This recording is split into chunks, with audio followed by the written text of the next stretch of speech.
Hello and happy Friday. It's your Pisces MC, Trevor Quincy. Today is Friday, May 12th, 2023. And of course, we're doing what we usually do. We're answering your astrology questions and we're going to get into some readings for today. Of course, if you're watching the pre-recorded version, if you have any astrology questions that may not have been answered in this live, feel free to leave it down in the comment section. We're just waiting for our live audience to come in. I'm going to get set up. I see people are coming in. Hello, hello, hello. Happy Friday. I'm going to get the astro weather forecast pulled up, and I already do. And I also have the weather pulled up too. Today in New York, it is a sunny day, by the way. It is going to be 87 degrees is supposed to be the highest for New York City. But over here on Long Island, it is supposed to be in the 80s. So where's everybody joining in from? Hi, hi, hi. I know everybody's just coming in. Oh, let me put my payment information. That way people know where to send the payment if they want to return. TRZO LLC. All right, we'll let that load for a little bit. Oop, didn't mean to delete it. So we'll do it again. Hello, everyone. Hello for everyone that's coming in. Just entering my payment info. That's why I'm looking down. All right, here we go. All right, so that's up. Oop. All right, and let's start our poll for today. I do want to start a new poll next week. I don't know. I want a new question. But what is your rising sign? I definitely want to know. Well, yeah, you could say it in the comment section, and you can also vote in the polls if you're on our live audience. But if, in the case you're watching the pre-recorded version, definitely let me know what your rising is in the comments below. All right, let's see. Everyone is joining. Hello, hello, hello. Everyone's quiet today for a Friday. Are you guys hot too? It's hot here. I'll tell you that. What time is it? Pisces rising. Hi, Pisces rising. Come on, I'm a Cancer rising, so we try. Hi, how you doing? Hello, hello, hello, hello. I think this is the wrong decision to wear this sweatshirt because it is hot.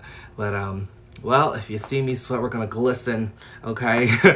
All right, so I'm going to get started with our astro weather forecast while I wait for more people to come in. If you guys have any astrology questions, feel free to leave them down. I'm going to answer them in just a second. Then we're going to get to our chat.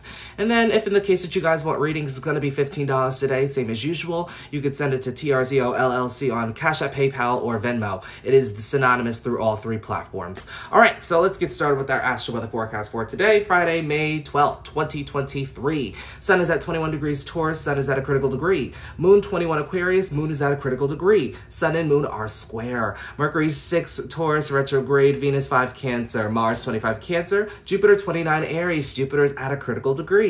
Saturn 6 Pisces, Uranus 19 Taurus, Neptune 27 Pisces, Pluto 0 Aquarius retrograde, Pluto is at a critical degree as well. Chiron 17 Taurus, North Node 3 Taurus retrograde, Lilith 4 Leo. As for the weather, for those that are in the New York State, tri-state area, right now it is 75 degrees outside, high 87, low 65, all right? Where are you guys joining from? I definitely want to know. All right, let me see here.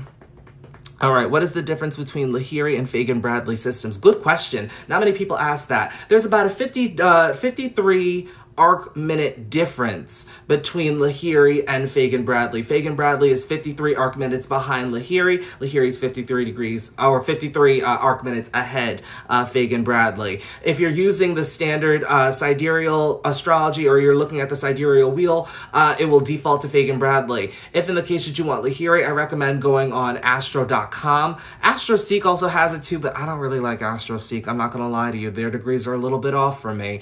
But if you like AstroSeek, I know they have Lahiri as well. But Vedic astrology traditionally uses Lahiri instead of Fagan-Bradley. I don't know what the difference between the two would be because, like, degrees-wise, you know, I would assume that you would get the same output. But I think it would make a huge difference if, say, for instance, in Fagan-Bradley, you had 29 degrees placements, and then in Lahiri, it changes on a whole other sign. So that would be the majority difference. But I have not yet come across that. So let's see. Does a Cancer Mars, what does it in the 5th house mean? Well, Cancer Mars, first and foremost, anytime I see Mars in the 4th house, Moon in Aries, you need to face your emotions head on because if you bottle them up, this can lead to violent outbursts and lashing out. We wouldn't want that now, would we? Mars in the 5th gives you energy and drive to build up your confidence, to express yourself, to shine your light, not dim it because of other people's projection. Okay? But I will say in the 5th house, just you need to express yourself based off of your emotions. Okay? Definitely energy and drive to express your emotions. Definitely watch out for other people people trying to manipulate you, you manipulating other people. Watch for impulsivity and spontaneity around sharing your emotions around the wrong people per se too, because people may project onto you or try to shut you down, and we wouldn't want that either. All right. Should I not use AstroSeek? No, use AstroSeek if that works for you. For me, I'm just being a little, I'm being a little stubborn. I am. I like Astro Charts, Astro.com. AstroSeek, the only reason why I don't like it, and I'll tell you this. When I was studying Draconic Astrology, AstroSeek, their degrees were a bit off, juxtaposed on Astro.com and all the other sources that I've used. So ever since then, I was just like, oh, I don't really like AstroSeek. But it's really just for the Draconic Astrology portion. AstroSeek.com actually taught me about my signature sign, but then other sources are saying that like my signature sign is different. So I'm like, I don't know. I just had a little hiccup with AstroSeek, but I don't think it's like that major or that bad. If you want to use it, use it. All right, Jupiter 29 degrees Leo. Oh, you have the Jupiter at the Regulus degree. Okay, so your Jupiter is very important here. First and foremost, Jupiter in the 8th house. I also have Jupiter in the 8th house, actually in Leo in my Draconic chart. Are you Capricorn ascendant too? I will say here, when Jupiter's in the 8th house, a lot of transformation that's going to happen in your life. A lot of things that are going to require you to prioritize your healing journey, which means going below the surface, accepting the darker aspects of life, and potentially making peace with your past. You want to be sure, though, that you are actually sharing the wisdom or the experience that comes from your healing journey with others. It's where you shine. Now, with Jupiter being at that 29 degrees Leo, it's at the Regulus degree, which means you need to watch the ego, because sometimes Jupiter will expand Leo's ego, okay? But when it's at that Regulus degree, it definitely will bring in some type of attention for you, may even put you in association with world leaders or people that are in prominent or powerful positions in your case too. But when we get too egotistical or when we get too on our high horse, the universe does bring that fall from grace. So definitely watch out for the ego for you. Okay, let's see what else is going on here. What are signature signs? Signature signs are the signs that people see within you without knowing what your energy is. For instance, AstroSeek says that I'm a Leo signature, but then there are other ways on how to calculate it.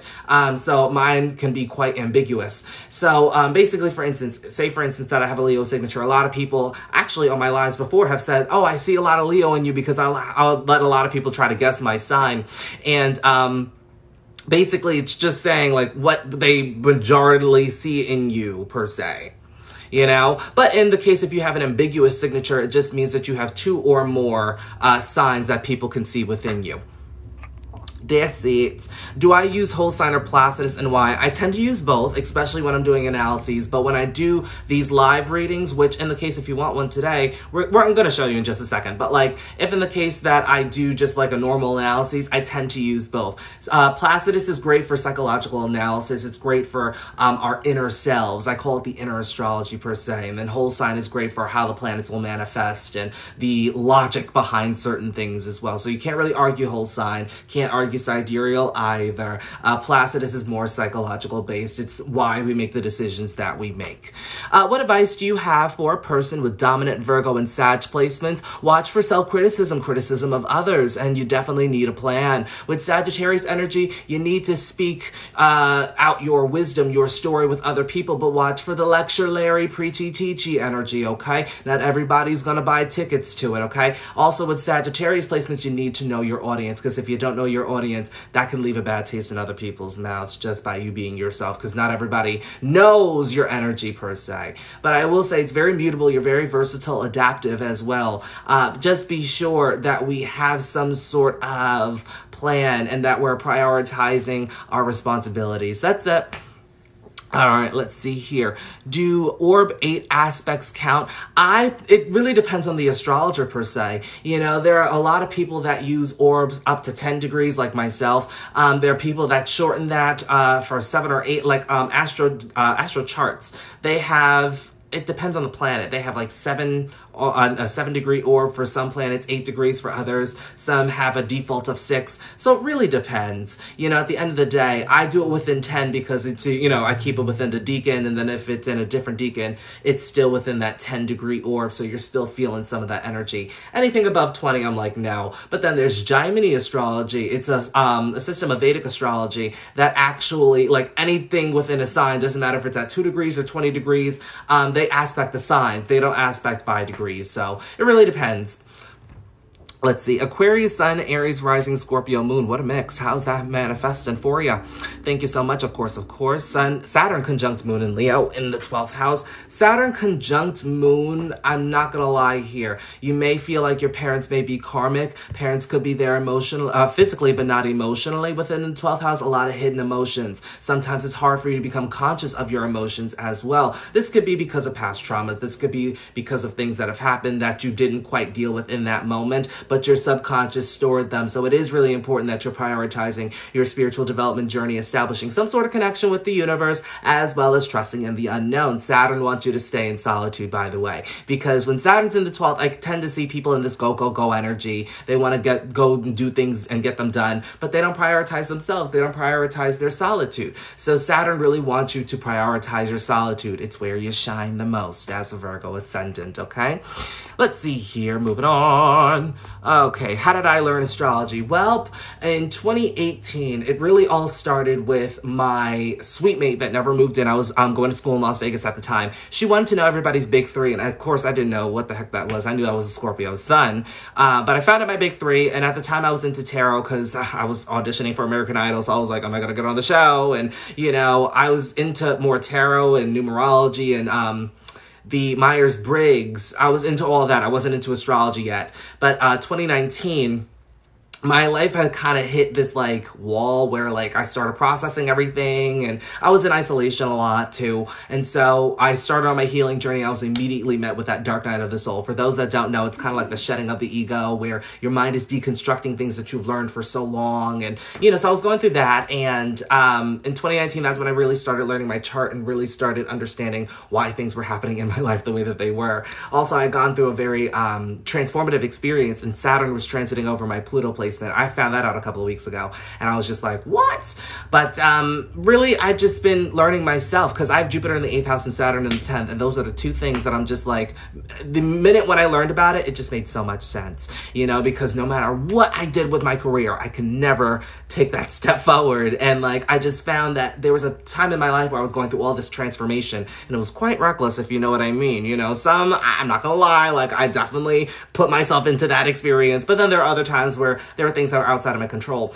But then up until about 2020, when we all went into COVID, I like fell down that rabbit hole. I started writing books. I started learning about Vedic astrology, Draconic astrology, a little bit of Hellenistic astrology. I started learning about the different systems. And then in 2021, I went professional. I started teaching classes on Clubhouse, and I started TRZO. And so that's really how everything started. And then it kind of just snowballed from there. Then 2022, I started on, it started on TikTok in 2021, but then I just continued and started doing readings and things like that. But that's pretty much how I got started and how I learned. I really started learning through KRS astrology, for those that know on YouTube. Divine Venus, Alyssa Sharp, I learned from her as well. There are others, but it was kind of like I had multiple teachers. I didn't really learn from books or anything. It was more online. So, but astrology found me. I didn't really find astrology. So I feel like it was a gift to some degree. Let's see here.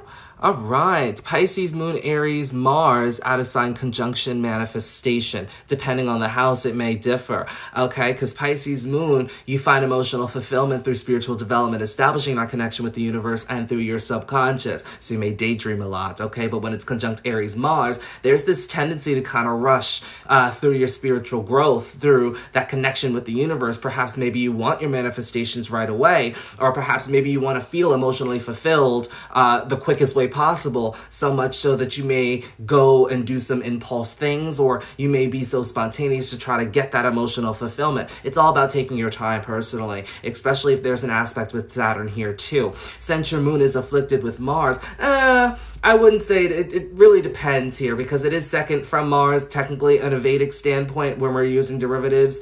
So it technically doesn't make that aspect. I know it's conjunct, but since it's in different signs, it would technically be second from itself. So your moon actually wouldn't be afflicted. But if Mars is, or not Mars, Saturn is making an aspect to Mars or your moon, then your moon could possibly be afflicted here. But you really need to take your time with emotional development and really processing your feelings and your emotions as well, especially because Moon in Pisces, a lot of your emotions are hidden. A lot of it is unconscious. And so there could be a rush to be aware of your emotions as well. So it's really taking your time with that process.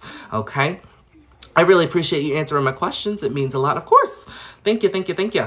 Scorpio rising, Libra, Sun, Cancer, Moon. If in the case that you would like a reading, they're going to be $15 today. I don't do big three analyses, but I do the readings where we show your chart, or everybody sees your chart. We basically go over the critical degrees. It's a fun time. It's a fun time, but it's going to be $15 for that.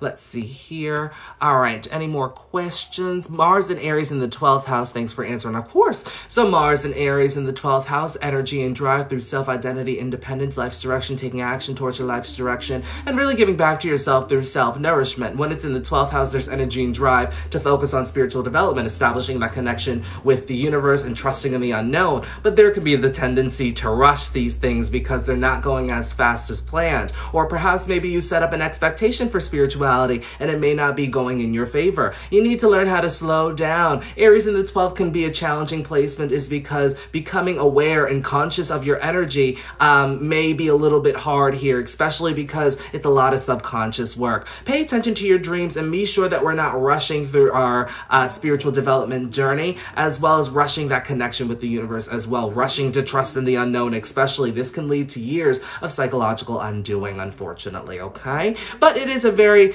pivotal placement. It is a lot of energy and drive to get things done in regards to your spiritual development journey. Definitely watch out for masculine energy. Energy and drive can definitely be karmic to some degree. Also watch out for independence or identity. That could be karmic, especially in the beginning of your life. All right, let's see here. Okay, Gemini, let's see.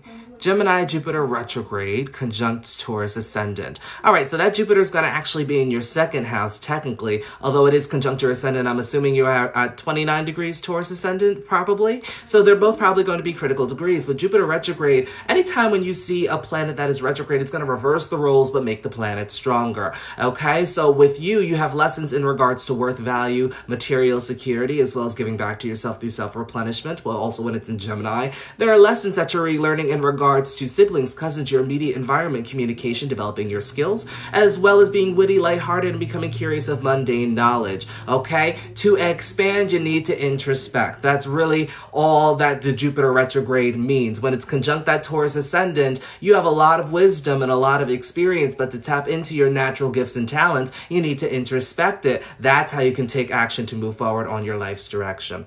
All right, let's see here. Do I use Placidus or whole house? I answered that before. I tend to use both, but if when I do live readings today, I usually just do whole sign. I may add a little, like maybe 1 or 2 placements for Placidus, but I tend to use both. Placidus is great for psychological analysis, and whole sign is great for how the planets will manifest and the logic behind everything as well. May for Taurus rising, a great month for you guys, okay? Because you guys have been going through it with Uranus, Mercury happening in your first house of the retrograde. So you guys have really been going through it. But there is hope. In the next 4 days, Jupiter is actually going to be ingressing into Taurus. And when it goes retrograde, it's going to stay in Taurus until May 25th, 2024. So you guys are about to have a lot of action happening. With Taurus, with Jupiter and Taurus, this may even be an expansion on your financial state, as well as building up your worth and value, but this means that the spotlight's going to be on you. A massive expansion on independence, identity. Perhaps maybe you're going to learn about yourself a bit more during this time as well, too. With the North Node that was transiting through your first house, there was a lot of transformation happening. You were definitely learning yourself, and because it was in confliction with Uranus, this could have happened in a very uncomfortable fashion. But with Jupiter coming here, it's definitely going to bring some blessings and some well-needed news, results, or whatever that you need to kind of ease things up for the next year. for you guys. So May's looking quite fruitful, but the rest of 2023 for you guys are also going to look fruitful as well.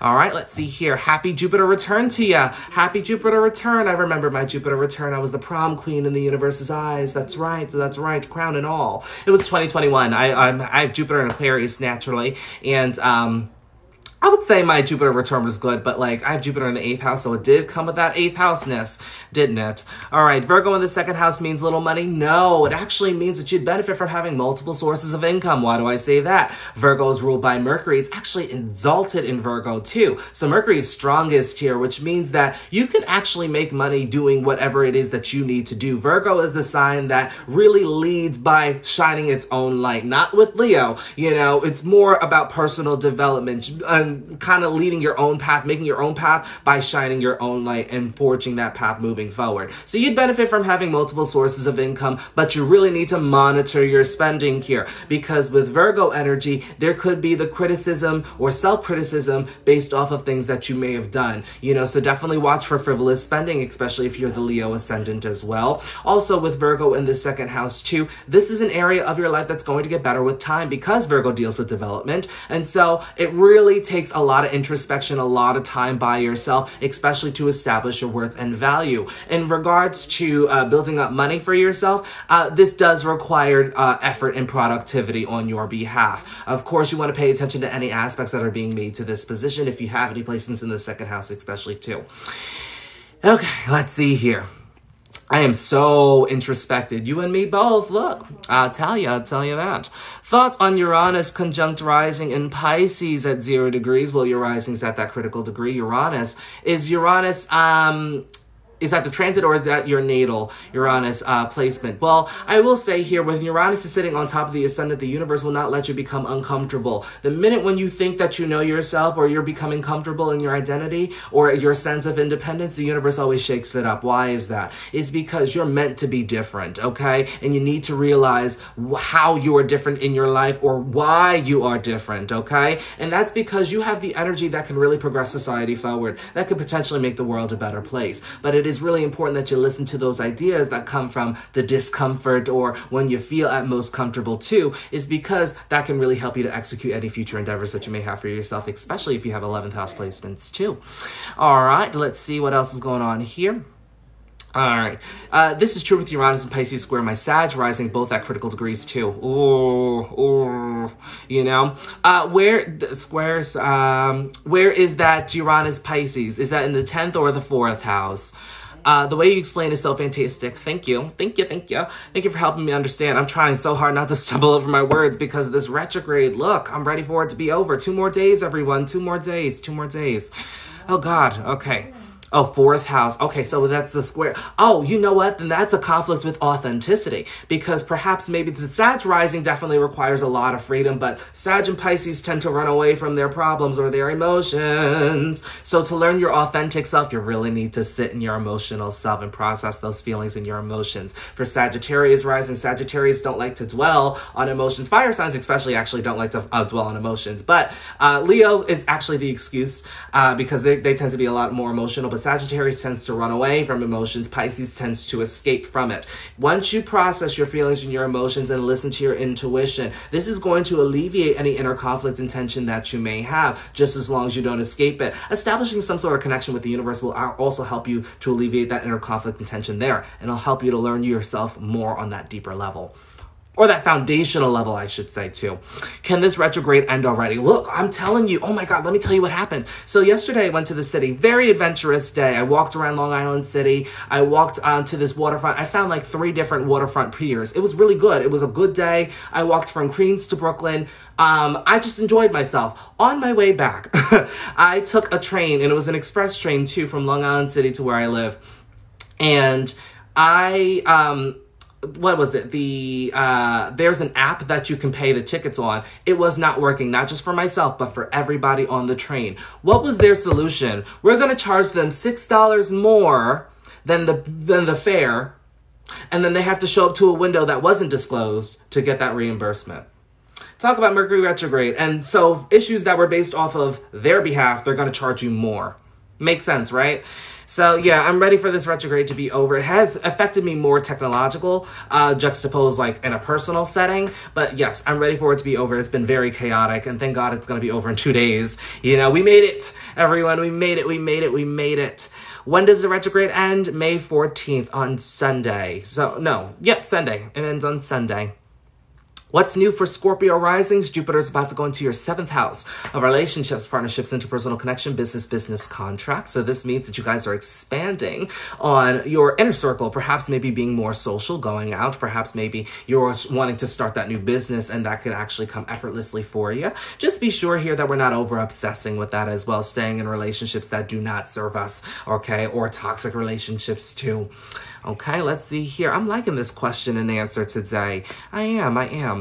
What's new for Libra risings? Well, Libra risings, you guys you guys are finishing up having Jupiter in your 7th house, but Jupiter is about to go into your introspective house of the 8th house, okay? It means transformation. It's nothing to be afraid about, especially if it's a transit and you have nothing in your 8th house. Some transformative energy could definitely come, but it's really ridding yourself of what no longer serves you, what no longer is in alignment. That way the universe could put you in alignment with your dharmic path. Jupiter in the 8th can also signify an inheritance coming in for you, just as long as you don't over obsess with it. But this can also indicate an abundance of wisdom coming from below the surface or from occult sciences, astrology per se as well. And this could be a time where you're sharing your story, your wisdom with other people from your healing journey as well too.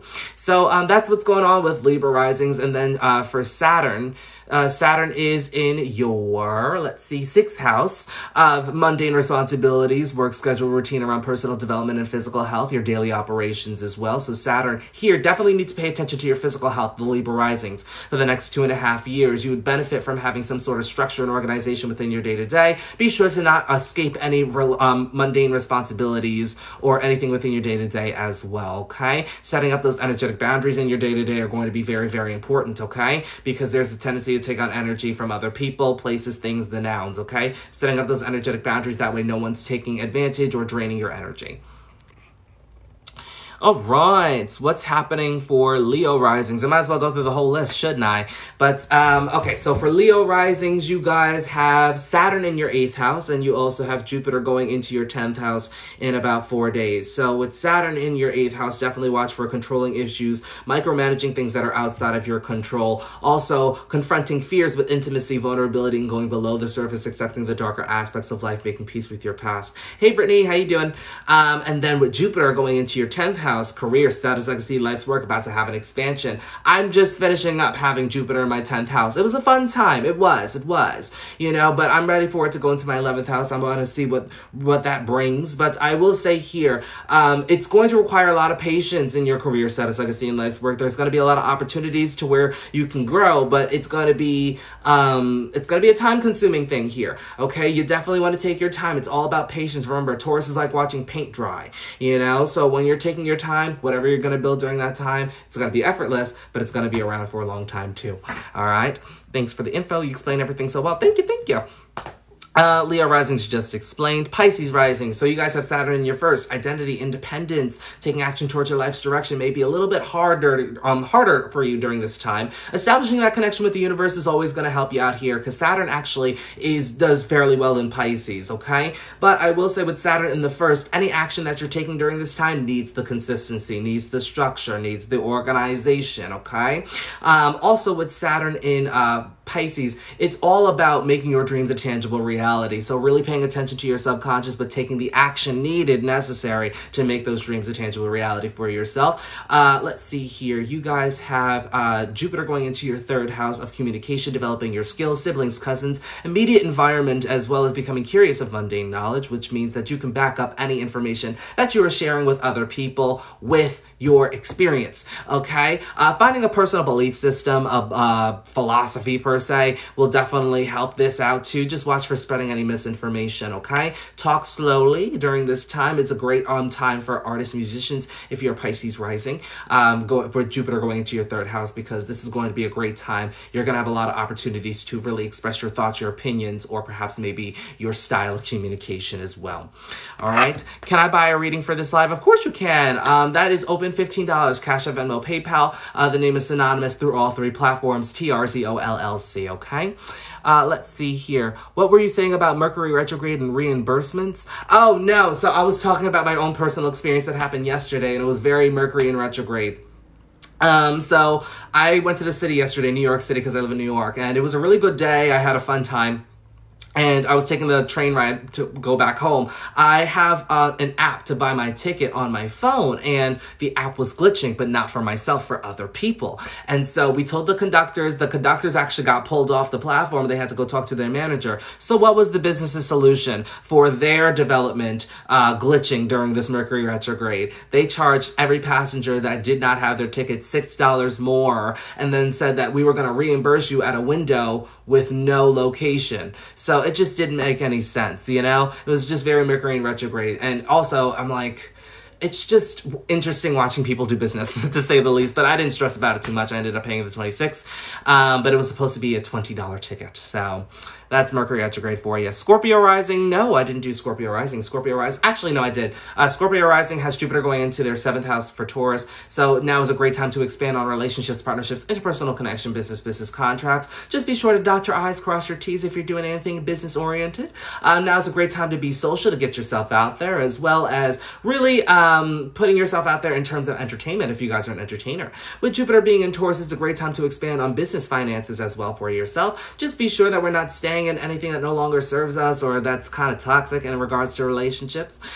With Pluto, not Pluto, Saturn is in your 9th house? No, it's in your 5th house, actually. Oh, so Saturn's in your 5th house. It's teaching you all about building up your confidence, expressing yourself, shining your light, not dimming it because of other people's projection. Perhaps some of you guys are working yourself so hard, okay, Scorpio risings. Now is a great time to really learn how to have fun, really have some recreation in your life too, but that needs to be balanced out. Watch for escapism, addictive tendencies. They could definitely come to the surface during this time as well too. All right, let's see. All right, be sure to like and share to get us out there. Also, if you're not already doing so, follow me. That way you get notified every time I go live. If you're watching the pre-recorded version, be sure to like, share, and subscribe. Is Jupiter really the husband in astrology? That's what they say. Jupiter is the provider in a birth chart, and then Venus is more receptive because Venus represents the wife. So if in the case that you want a wife, you want to look towards Venus. If you want a husband, look towards Jupiter. Of course, we don't hate with whatever it is that you're going after. It's not discriminate based off of gender as well. Okay, but yes, Jupiter is seen as the provider, whereas Venus is seen as the planet that receives. Okay, let's see here. Amy will do that in a second, no worries.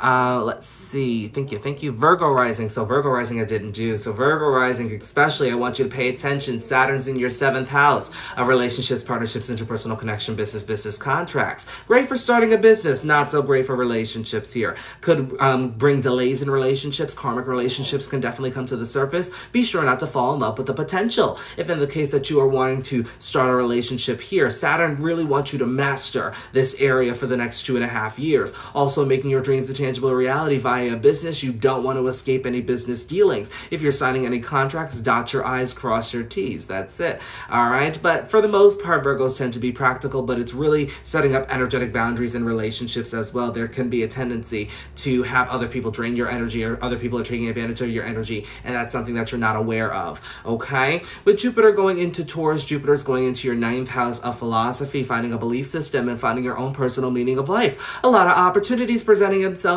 maybe for travel, maybe for other people teaching you another belief system here. Perhaps maybe you may find your own meaning of life. It is really important here that we are not becoming too dogmatic in our beliefs with Jupiter going into Taurus, because Taurus can tend to be a little stubborn. All right. Thoughts on relocation charts? I resonate with it. I definitely resonate with relocation charts, but I don't use AstroSeek with the lines and all that. I just pull up your chart as if I'm looking up your natal chart and then change the location and time as applicable. All right, let's see here. Is Jupiter in the 1st house, but in Capricorn, lucky and unlucky placement? It is typically unlucky, but here's the thing. When Jupiter's in Capricorn, it's only debilitated up to, I believe, 10 degrees. So if you have Jupiter in Capricorn, Capricorn and it is above 10 degrees, it's actually gaining strength. So Jupiter in Capricorn would just manifest as an expansion in career status, legacy, life's work, discipline. Could be obstacles as well, could be quite karmic. But if it is 10 degrees and below, this could be quite a hindrance for you. When it's in the first house, it's bringing an expansion to self-identity, independence, your life's direction, taking action towards your life's direction, as well as giving back to yourself through self-nourishment. Can be lucky for the first house aspect, but when it's in Capricorn, you may feel this restriction, how it's kind of like you feel like you can't really move on despite how much work you're putting in, but it tends to pay off for you over a span of time. All right, let's see here. Aries Chiron, opinion on Capricorn Mars in the second house. So Capricorn Mars in the second house, be sure not to rush into any dealings just for the sake of money. Do not equate money to your worth and value as well. When Capricorn is here, we want to watch our spending because Sagittarius on your ascendant tends to make you the frivolous spender, okay? So definitely watch out for frivolous spending. You want to monitor your spending, but you are meant to build up your material security from the ground up and establish your worth and value. You may find that the universe is testing your patience from time to time. Just ask yourself when enough is enough. Mars is at its strength here, but when it's in the second house, it can tend to over-obsess with money, so just be sure that we're not doing that as well. All right, let's see here. I do have a reading. Amy, we have your information. Okay, one thing I do want to say, if in the case that you do want to have a reading today, just be sure to include your birthday, time, and location. Then we're going to add you to the queue. So Amy, for you, you didn't send your cash out or you didn't send your birth information, so just send that to my Instagram. Go to my profile and click the Instagram icon and just send it to my personal, and then I'll plug in your information, and then we're gonna get started. Oh yeah, no worries, no worries. It happens all the time. Just go to my Instagram, DM me your birth information. We'll plug it in. Then we're gonna get you started. I will now thank you. Oh, no problem, no problem. All right, so is Pluto at the 29th degree in the 4th house. Scorpio, lucky or unlucky, I'm not going to lie to you. Scorpio at 29 degrees is not the pretty placement. And then you have Pluto on top of that in the 4th house. Not the sexiest of transits to have. When Pluto's in the 4th house, this can indicate a generational curse breaker, very transformative upbringing, intense situations that have happened in the household early on. When it's at 29 degrees, you do have a critical degree here, but you need to let go of any emotions that are no longer serving you or no longer resonating with this current version of yourself. You're going to go through a lot of transformations because you're breaking those family generational curses that were put on your family from early on. You observed a lot in your family, and you kind of wrote them down and saying, I'm not going to do that. Okay, this is good. This is not so good. But you really need to heal from your past by prioritizing your healing journey, which means going below the surface, accepting the darker aspects of life, and making peace with what was. Okay, usually when I see Pluto in the 4th house, it usually does make that aspect of the 10th house. So that means that things have happened in your early childhood to prepare you for your career status, legacy, and life's work as well. All right, with that Pluto being at 29 degrees, that just means it's of significant importance in your chart. And so any placement that transits at 29 degrees Scorpio, it definitely may be a little bit of intensity, but that means that there is still work to be done on that behalf. Okay, let's see here. I'm overspending. Tay, I just bought perfume, but I think I'm going to give my mom for Mother's Day. I will think I'm overspending as well. Yeah, definitely watch out for that. But happy almost Mother's Day for all the mothers out there. Are we excited to have anything planned? All right, let's see here. Let's take a look on. All right, we have Aries, Libra, 2667, Taurus, Scorpio, 2333, Gemini, Sagittarius, 10, Cancer, Capricorn, 10%, Leo and Aquarius, 333, come on, synchronicity, and Virgo, Pisces, 2667. Wow, that's the first time that Virgo and Pisces really came up and out. You know, they're usually never here. Them and Leo and Aquarius, too. All right, Amy sent hers to Instagram, so we're just going to load that. And as I said, if anybody else wants a reading, feel free to send $15 to my Cash App, Venmo, or PayPal. Be sure to include your birth information, time, date, location, okay? We're going to add you to the queue. All right, let's see here. Why isn't this loading? Y'all hear my mom in the background?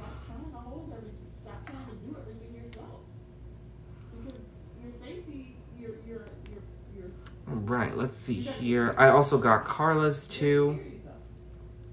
Carla, same gig for you. Be sure to send your information to my Instagram. You can go to my profile in the icon, the Instagram icon, and then I can just send your birth information. That way I can add you to the queue. All right, let's see here. Why isn't my Instagram?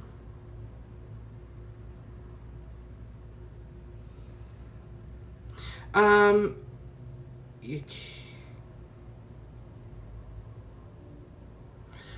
Amy, did you send it to my Instagram? Oh, you did. Okay, cool. I was about to say, I was like, did you send it to my Instagram? Because I don't see it. But you sent it to my other one, which is cool. All right, so we're going to type in your information here. Oh, what happened? Okay, there we go.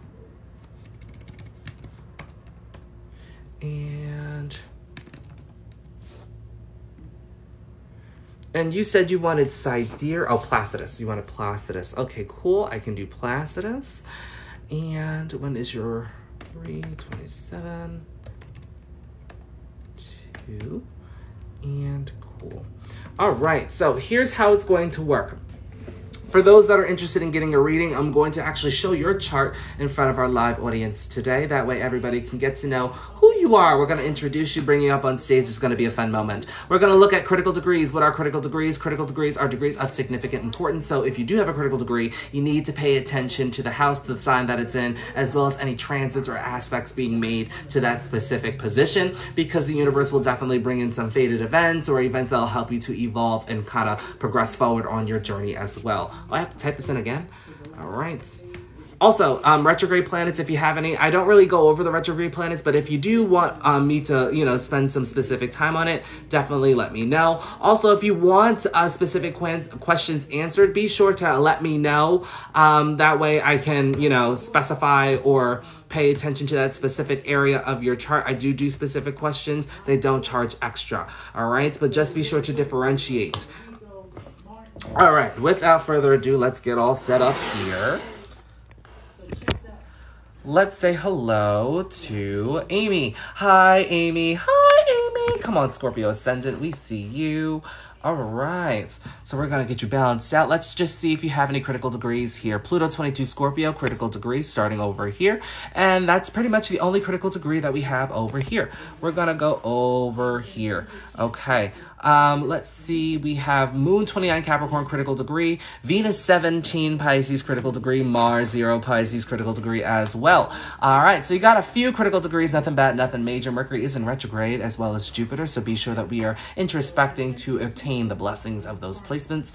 Just Paige, how do I send my astro info? Go to my profile and click that Instagram icon and then send it to my Instagram. All right. Be sure to include birth time, date, and location too. All right, let's see up here. So, okay, in this lifetime, you're definitely meant to focus on your transformation and your healing journey, going below the surface, accepting the darker aspects of life, making peace with your past as well. Sex, death, taxes, the occult can also be applicable themes for you. You really need to learn the power within yourself. You just showing up as yourself is a very powerful thing, but it may cause other people to project. They may call you intimidating or intense, or you're so serious, but why is that? That's because you showing up as yourself is actually triggering other people's unhealed wounds, but this is no fault of your own. This has nothing to do with you. This just means that you've gone through some transformative experiences in your life that the universe has removed your own personal mask. Everybody tends to wear a mask in life because everybody wants everybody to see them for the light attributes and only for the good, but not for the bad as well. The universe has removed your mask. And so with these placements, you'd be surprised how many people are still wearing their mask. And so you showing up as your authentic self is causing other people to either heal or to project. 9 out of 10 times they may project because they are not ready to take off the mask, but do not take on that projection. All right. First house ruler is in the first house in terms of modern astrology, but in terms of traditional, your first house ruler is in the 5th house. Very fortunate energy actually for you. You did some past life deeds and they're coming back for you in this lifetime as well too. But I will just say there's a lot of energy and drive towards spiritual development, spiritual liberation as well. Be sure to express that. That's how you build confidence here. But watch out for escapism, addictive tendencies as well. But establishing that connection with the universe as well as focusing on your spiritual development journey will definitely help you, especially towards your career, status, legacy, and life's work as well. All right.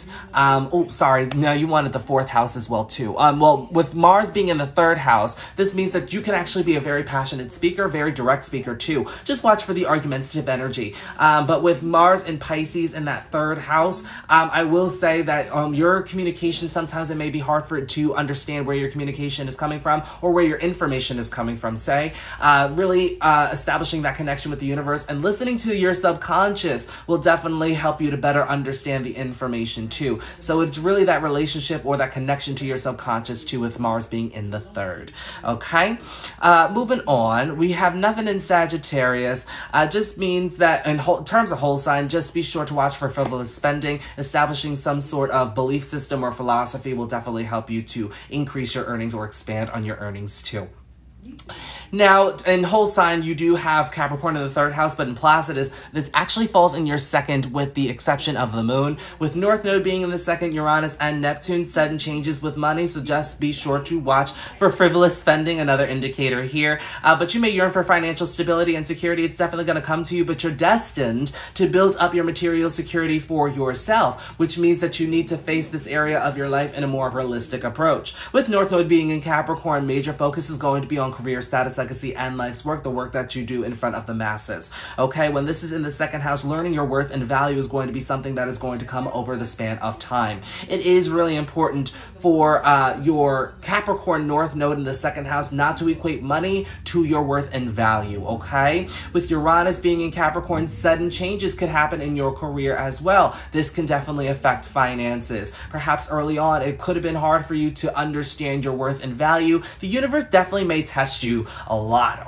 in regards to your patience. So asking yourself when enough is enough can definitely help you to further establish your worth and value for you. With Moon, Saturn, and Mars in that 3rd house, Moon is in Capricorn. Just be sure to watch out for suppressing your emotions here. With Moon being in the 3rd, you definitely benefit from communicating your feelings out with people that you feel comfortable with.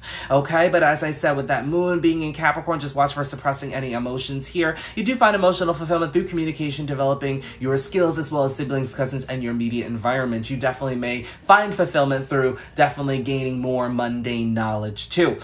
With the opposition here, with Chiron here, backing it up with any experience that you have gone through, especially in regards to your wounds, can definitely help you to gain emotional fulfillment. With Saturn being in the 3rd house, you could be a jack of all trades, master of none, but you'll always do better than the master of one. Saturn here is getting you to master, to develop your skills, as well as mastering your communication, mastering your way of interpreting information and sharing with others too. With it being an Aquarius, this is quite progressive here, is because your opinions, your thoughts are quite progressive, and other people may not take to it right away. It may take them months or years, even days or weeks, you know, per se. You may say things now, and then weeks or months later, you'll see that everybody's starting to say it. That's kind of the curse with Aquarius in the 3rd house, because very rarely people listen to you and take your words verbatim immediately. There's always some time that comes with that as well. With Mars here, just be sure that we're not rushing to share any misinformation with other people, or rushing to send, or rushing to gossip or communicate towards other people as well, okay? But there's a lot of energy and drive to develop your skills to communicate with other people as well. As I said before, just watch out for the argumentative and the debating energy too. With Venus being in the 4th house in Pisces, this can definitely mean that your family could have put on a face for the public, a nice face for the public, but then behind the scenes, it was something completely different. Early on, there could have been a situation that has happened that could have snapped you into reality. But prior to that situation happening, you thought that your life was normal. You thought that everything was all good and great. But then that situation happened, and it kind of bumped you outside of that inner world of yours, and it really snapped you into reality. So it has caused you to question a lot of what your life was about, your foundation, your roots, you know, caused you to question your family as well. That's actually helping you towards your MC here, because part of your mission in this lifetime is to question certain things, to be critical without really being, you know, self-critical or critical to others, but just being, applying critical thinking per se too, all right? But I will say with Venus being in your 4th house, this means that you could actually be good in real estate, but over time, this means that people definitely like when you're your most authentic self, when you are being your nurturing, caring self, and when you're sharing your intuition with other people too. You definitely may attract a soulmate type of connection with Venus being in Pisces. You may yearn for that as well, but this this can also indicate karmic relationships, okay? So just be sure to discern. 1111 is on my clock, and it's on our computer, as you can see too. Just be sure to discern what energy is for you, what's not for you as well.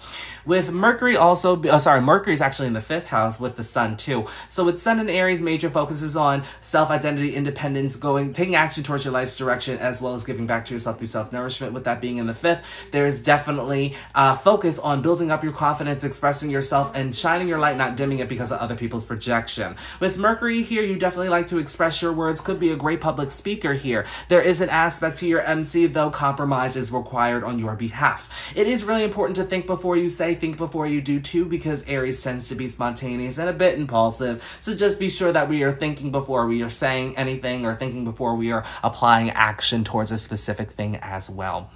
All right, nothing in Taurus in your 6th house, although it is in your 7th household sign.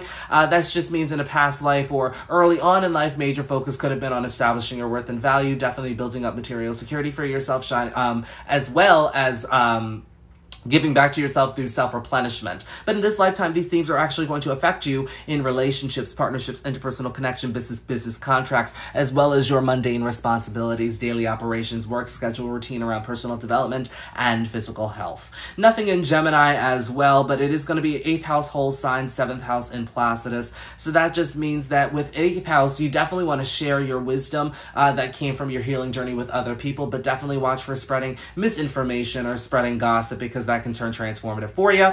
And of course, being social in regards to relationships, partnerships, interpersonal connection is definitely going to be a given here for you. Just be sure here that we are not gossiping with other people or spreading misinformation about other people to other people as well. You could definitely learn a lot about yourself in regards to a relationship dynamic, okay? But just be sure that you are forming some sort of relationship with yourself. Can we talk a little bit more in depth about Leo Chiron in the 9th house when you get to it? Yep. So Cancer is in your 8th house Cancer is in your 9th house whole sign, but it is in your 8th house predominantly in Placidus. Nothing there too. Just be sure to watch out for any suppressed emotions when they come up, instead of suppressing them further down, thus delaying your healing journey. With Chiron and Leo being in your 10th household sign, it actually is in your 9th house in Placidus. There are wounds around philosophy, meaning of life, a belief system. Perhaps you grew up with a belief system or religion, a philosophy that did not quite resonate with you, and it didn't allow you to shine and be your best self. And so that caused some wounds on the deep end here too. But it is really important that you find a specific belief system that helps you to be your most confident self, because this will help you to not only heal yourself, but to heal other people. And it's also going to help you to share information with other people, thus helping them on their journey as well. With Chiron and Leo, there are also wounds around people dimming your light because they didn't allow you to express yourself in the way that you wanted to. Thus, that hindered your own confidence. So shining your light despite who's watching, having fun, going on adventures, and really not caring about what other people have to say about you expressing yourself, that's also going to help you to heal yourself and to heal other people as well. All right, with Virgo MC, Jupiter, and Virgo too, you definitely have a lot of opportunities to build up your career status, I can see, in life's work. Just watch out for self-criticism, criticism of others, as I said when we were talking about that Virgo MC as well. With Jupiter conjunct the MC, this does mean that you can definitely gain a lot of attention. A lot of eyes may be on you. 10th house ruler is in your 5th house. It could be very transformative for you. I'm not going to lie to you. Very intense. Could be a lot of ups and downs in your career. Just be sure here that we're not getting on our high horse too much. That can represent the fall from grace. Okay? Let's see what else is going on here. In your 11th house, you don't have anything major going on, but in your 11th house whole sign, Virgo is here. So this means that you have a lot of very lucky energy manifesting for you in this lifetime through friends, groups, networks, and organizations in the execution of your future endeavors. Just be sure to take advantage of those opportunities when presented, okay? Nothing in Libra in the 11th house, though. You will have a lot of other people helping you to manifest your future endeavors, goals, dreams, visions, whatever that may look like for you. But with Libra being in your 12th house, this could be indicative of karmic relationships. So just be sure that we are discerning the energy of who is for us and who is not for us as well. But traveling to foreign lands can definitely help you to develop yourself spiritually as well. But that's pretty much all I'm seeing for your chart for the most part. All right. Thank you. All right, and that's just how the cookie crumbles. That's how it is. All right, Carla is up next. Carla, did you send your information to my Instagram? Let's see, let's see.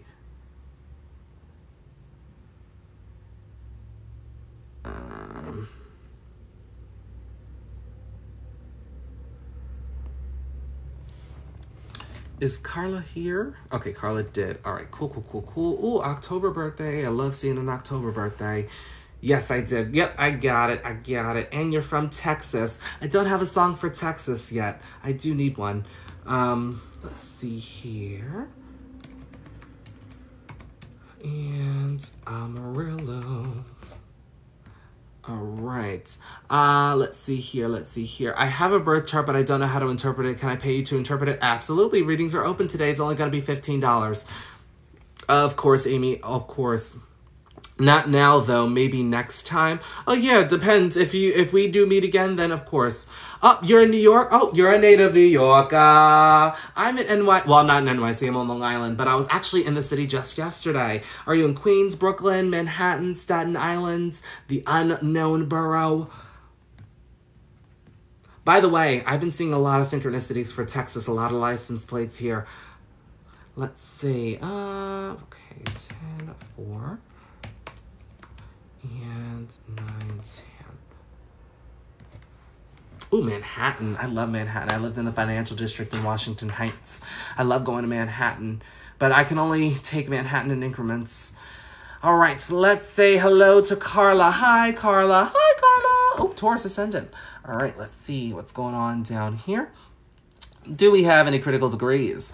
We don't have any on this side, but we're going to get to those self-inflicted wounds in a second. Your Chiron placement is sitting right on top of my Jupiter. Hopefully we can expand on those wounds today. Let's see over here. Do you have any critical degrees? Moon 29 Aquarius critical degree. And I think that's the only critical degree that I see. All right. So one critical degree, nothing bad, nothing major.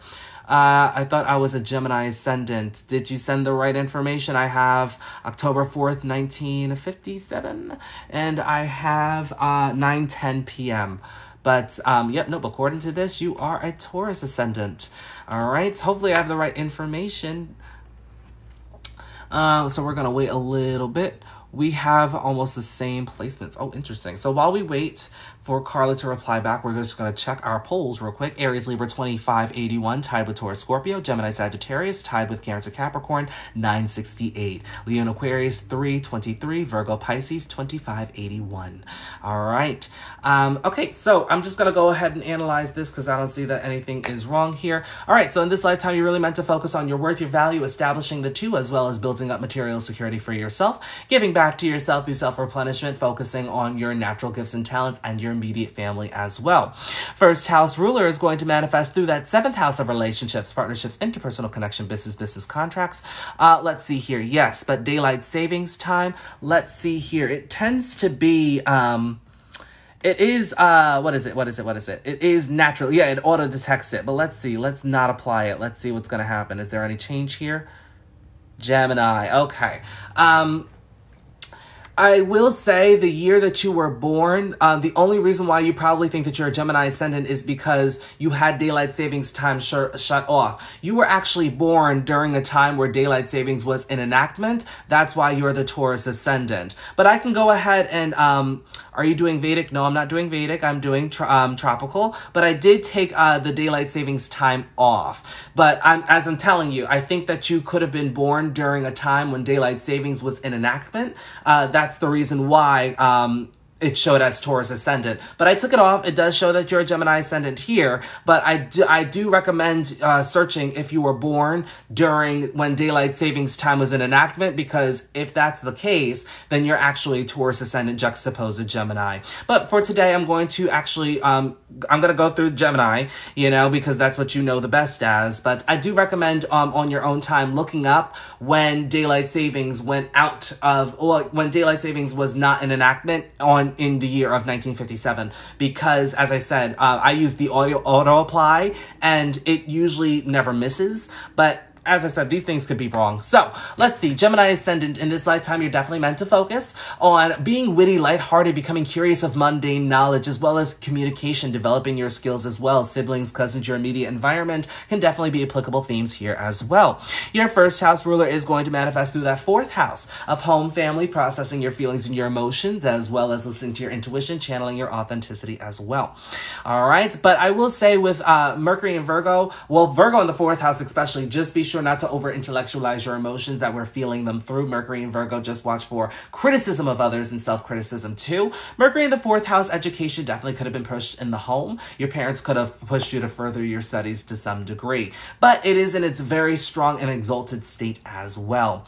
Let's see, I've never had a reading under the Taurus ascendant ever, unless Vedic. Yeah, no. So as I said, it could just be over on the auto apply for the daylight savings time, because as I said, when I applied the auto apply on, because I didn't do anything to change that, when I took that off, like when I took daylight savings off, it was your Gemini ascendant. So again, I'm taking your word for it. You know better than I do. But as I said, I do recommend you look up your year of 1957 to see when daylight savings went in and out of effect, because for your year, you could have been born during daylight savings. That's why you're on the Taurus ascendant, okay? All right, so let's see here. So Gemini, as I said, Mercury in Virgo, just watch for self-criticism, criticism of others, but this is definitely a placement that is getting better with time, okay? Now, with Cancer in the 2nd house, nothing here. Money can definitely come and go, though, because the moon does wax and wane, so just be sure to watch for our spending habits as well. 2nd house ruler is found in that 10th house of career, status, legacy, and life's work. So earnings from your career can definitely help to increase your material security for yourself. Establishing a connection with the universe can also help you to establish your earnings as well too, and it can also help you to establish your worth and value as well. Not equating money to your worth and value will also be applicable for you here too. All right, but emotional fulfillment can be found through your career, status, legacy, and life's work. Just be sure that we're doing something that emotionally fulfills us within the career in order to attain that fulfillment. Otherwise, it's not going to make the cut.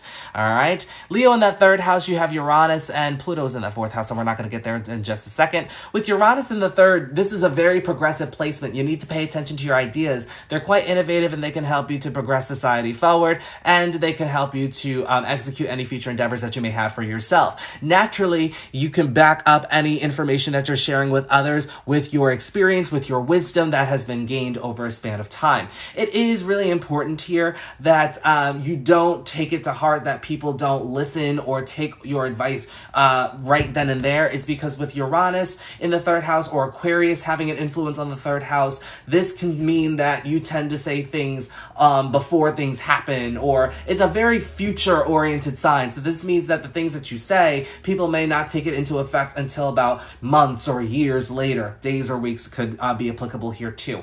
All right, but just be sure to take that into effect. All right, moving on. Oh, your 3rd house ruler is actually in the 5th house, so self-effort is required here in regards to developing your skills, developing your communication, and learning more about mundane knowledge. But I will say that sharing your opinions with other people is definitely where you can shine the best, all right? Moving on to that 4th house, we have Pluto and we have Mercury in Virgo, 4th house ruler in the 4th house, which means that extra special attention is going to be on home, family, processing those feelings and our emotions as well. We already went over Mercury in Virgo, but paying attention to Pluto in Virgo, you definitely could be the generational curse breaker in your family here. Very transformative upbringing, all right? Very intense situations that could have happened in the home early on, and it definitely could have caused you to question a lot, all right? But with Pluto here, it's really important that we're letting go of any emotions that no longer serve us, that no longer is in alignment with who we are currently, okay? Now, please realize that everything happened early on because it is helping you towards your career, status, legacy, and life's work here, all right? But be sure that we are dealing with any suppressed emotions. That way we can stand in our power here. Also, letting go or paying attention to processing our feelings and our emotions will help us to stand in our power too. Also, paying attention to our mundane responsibilities, daily operations, work schedule, routine, our own personal development and physical health will help us to stand in our power, just as long as we're not over obsessing over these as well too. Moving on to Libra, we have Mars, we have the Sun and Jupiter here. Major focuses on building up your confidence, expressing yourself, shining your light, not dimming it because of other people's projection. With Mars here, you have the energy and drive to build up that confidence and to express yourself. Just be sure that we are not being too impulsive or spontaneous around having fun or adventure, love and romance as well as, you know, dating as well, because this can mean that we can rush and then a child can be a result as this as well. With Jupiter being here, just be sure not to overindulge or watch out for self-splurging to the or how do I say that? Watch out for overly self-indulgence or overly self-splurging as well. But you like to have fun with other people like to have fun with you. You definitely like to learn with others as well. That's how you can best really tap into that learning energy. Now, I see a lot of favorable energy that can help you towards your career status. I can see in life's work. Confidence is definitely needed in this department here. Now, I know that we see that Sun is trine your Chiron placement in Aquarius, which talks about wounds around rejection, trying to fit in with the wrong crowd, feeling misunderstood. Part of that wound, or part of healing the wound, is learning to understand yourself and understand why you are so different. Is because you bring energy that is meant to progress society forward and make the world a better place just by implementing your ideas into your tangible reality. And with your Sun here, this can actually effortlessly give you confidence. Now, this can also mean that in growing up, you could have grown up with a belief system or a religion that didn't quite resonate with you. It is really important that you find a meaning of life based off of your own standards, juxtapose what other people have put on to you, okay? This could definitely come from other, as I said, other people, relationships, partnerships, interpersonal connection, with Aquarius's ruler being in that 7th house. But I will say here, with Aquarius being in the 9th house, just be sure that we're not becoming too dogmatic in our belief systems as well. You may find that your beliefs may fail you to some degree, which can also contribute to your wounds as well. So just be sure that we are keeping an open mind,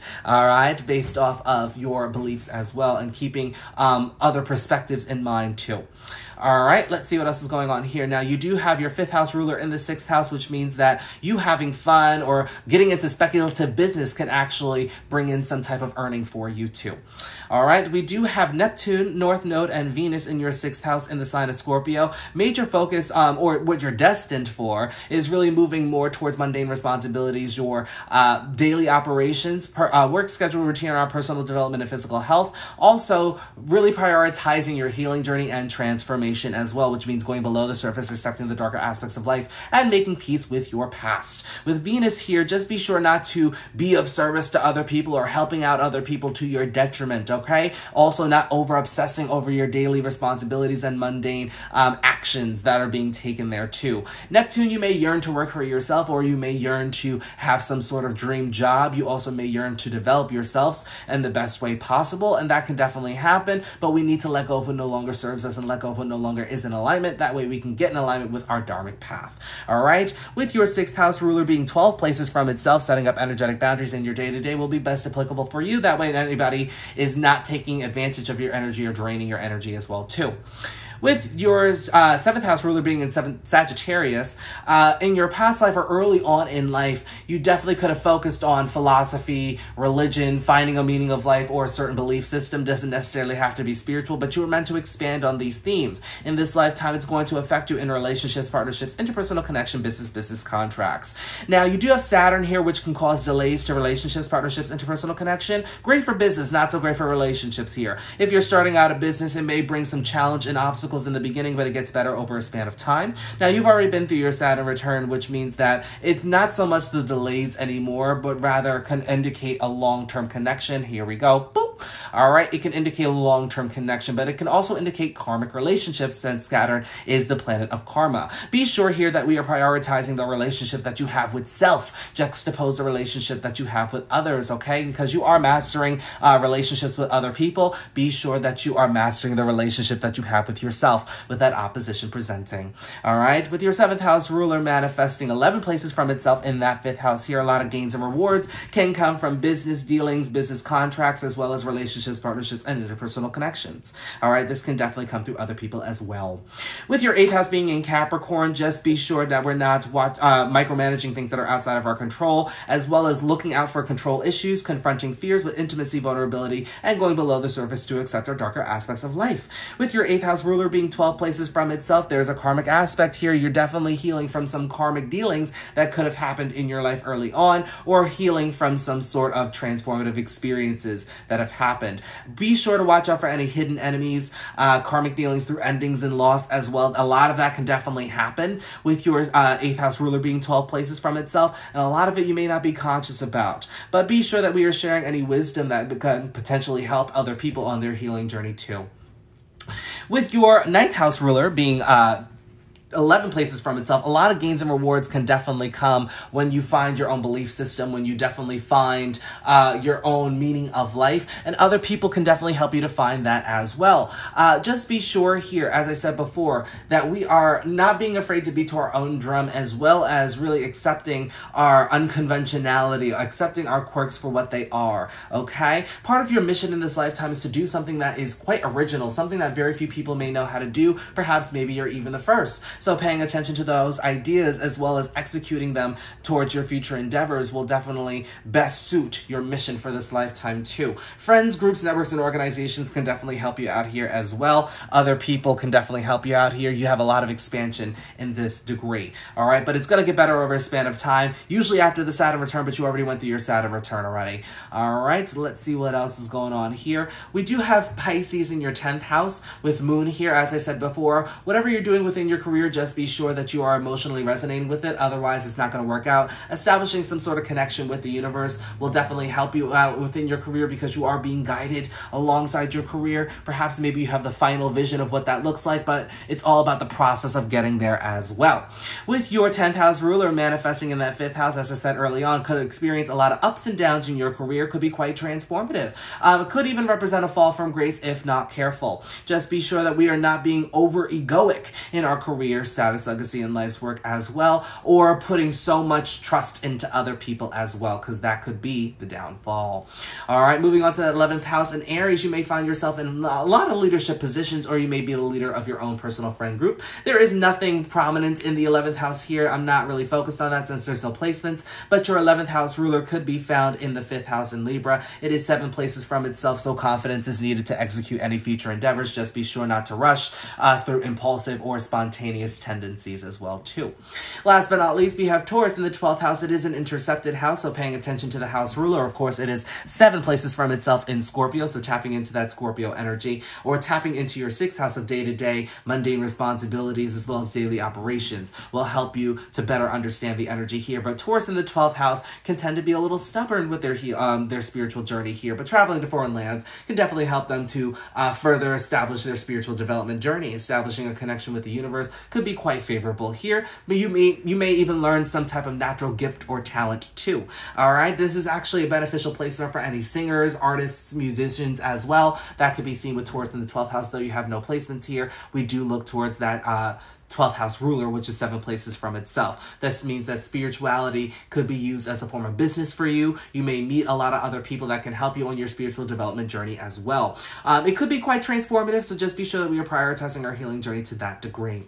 Last but not least, in a relationship, you definitely may yearn for something that has intimacy, vulnerability, something that has depth as well. Could be transformative, but it is transforming you for the better. But that's pretty much all I'm seeing for your chart for the most part. Thank you. All right, let's see. I did get a couple of... Oh, why is my thing not working? Reading under Gemini rising is spot on. Thank you. Of course. All right, let's see who is next. All right, so I have Joy. I had other people send cash apps too. I just need them to load. There we go. All right. Ooh. Oh, okay. All right. Who's next? We have Joy. Is Joy here?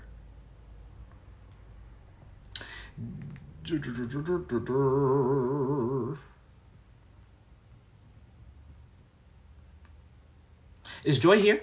Joy,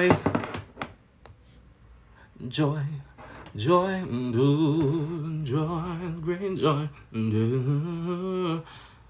All right, Joy is here. Great. Let me face it this way. And, oh, Bronx, we have a native New Yorker. Are you still in New York currently? Oh, I'm a native New Yorker. All right, let's see. Oh, didn't mean to do that. All right, let's see here. Period. Yes, absolutely. All right, well, everybody, let's say hello to Joy. Hi, Joy. Hi, Joy. All right, Capricorn Ascendant, we see you. All right, do you have any critical degrees? Let's see, your Uranus is sitting right on top of my Jupiter. It's really taking the shit on my Jupiter, and I'd appreciate it if it could just get off the pot. Thank you. All right, just kidding, just kidding. North Node 8 Leo, critical degree. Chiron 4 Sagittarius, critical degree as well. All right, moving over here, do we have any critical degrees? Mars 13 Capricorn, critical degree. All right, we do have those retrograde planets, Jupiter, Saturn, as well as the North Node. It's always retrograde, except for a couple of days without the year. All right, but nothing too bad, nothing major. Let's get to your chart here. In this lifetime, you're really meant to prioritize your career status, legacy, and life's work. You may even be somebody prominent in society. Focusing on success and recognition could also be applicable themes for you. You have a lot of energy and drive with that Mars and Capricorn being exalted there. Just be sure to take our time taking any action, all right? Because Mars can tend to be impulsive, but when it's in Saturn, when it's ruled by Capricorn, this means that any action that you take, it needs consistency behind it as well.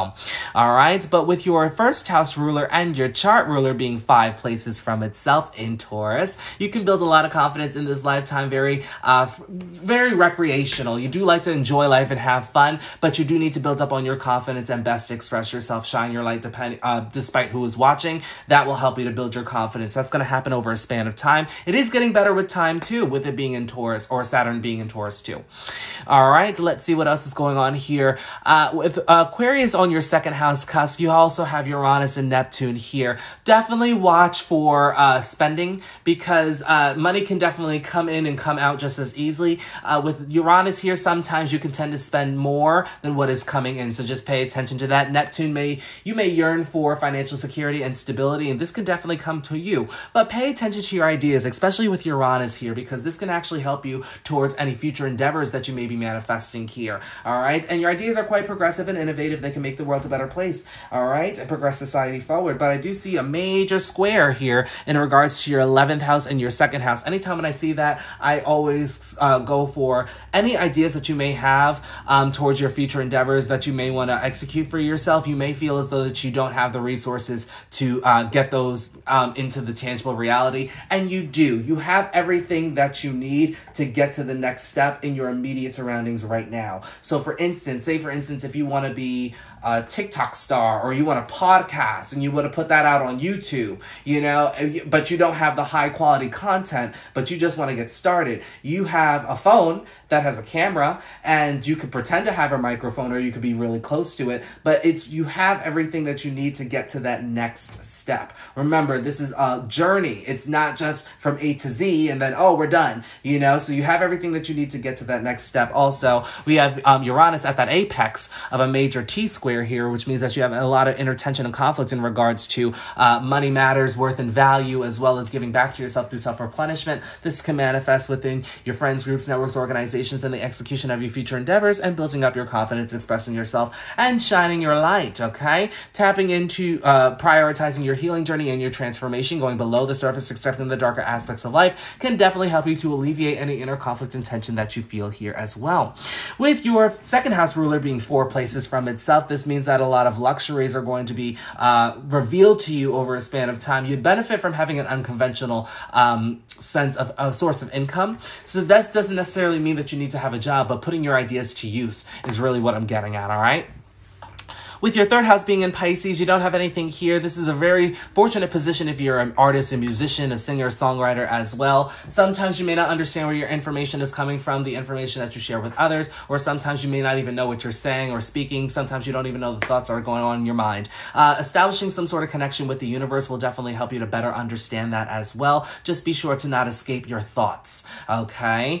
Moving on to Aries, you need to face your emotions head on, with that being in the 4th house, and not bottle them up. This can lead to violent outbursts and lashing out. We wouldn't want that now, would we? Okay. Now, with Jupiter being here right now, you're actually going through your Jupiter return. You're finishing it out. So this means that your home life, your family, processing your feelings and your emotions, as well as listening to your intuition and your authentic self, definitely could have been expanded throughout this past year per se, or these last couple of months. With your 4th house ruler being in the Capricorn, your 1st house whole sign, it is 10 places from itself. So you may feel as though that your family is quite karmic, or that you are dealing with some karmic energy around your home or your emotional well-being, you have the energy to overcome this. Okay, you may come from a large family too here, but you are definitely overcoming some karma in regards to your home life, your private life, your family as well. Mother figure can even feel karmic to you too.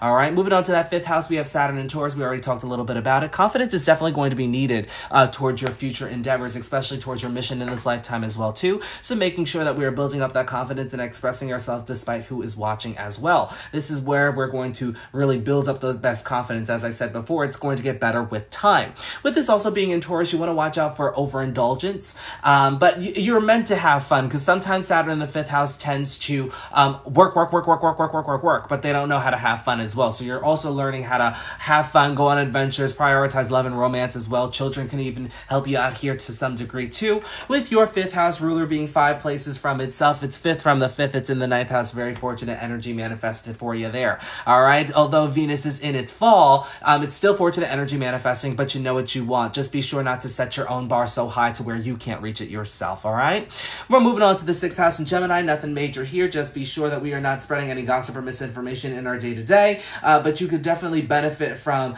developing your skills in your day-to-day as well.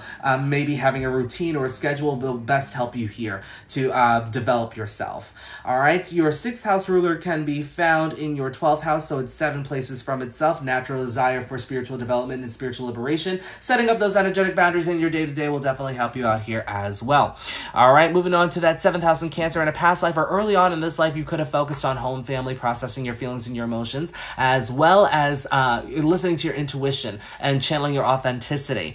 With your 7th house ruler being 4 places from itself in that 10th house here too, you may attract a partner that is well established in their career, status, legacy, or their life's work as well. You definitely may yearn for somebody who is very relationship oriented too. Now, I will say here, just be sure that we are not rushing into a specific relationship just because somebody makes us feel good, okay? Now, 4 places from itself, this means that a relationship, partnership, interpersonal connection, business contract can actually be a sense of bliss and joy and fulfillment in your life as well too.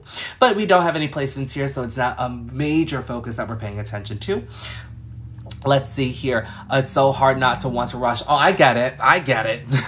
All right, moving on to North Node in Leo. We do have your destiny. You're destined for longevity, destined for a very powerful life, okay? The universe can definitely put you in a powerful position here. Only reason why I say that too is because Sun is in Scorpio conjunct your MC. And so you could be destined to be put in a very powerful position, but just be sure that we are prioritizing our healing journey as well as our transformation, going below the surface, accepting the darker aspects of life, as well as making peace with your past, all right? Letting go of what no longer serves us, letting go of what no longer is in alignment, which puts us in alignment with our dharmic path, the path that we're meant to be on. With your 8th house ruler being 4 places from itself in that 11th house, friends, groups, networks, and organizations definitely may be where you shine the most as well, all right? Just be sure not to over-obsess over these themes, okay?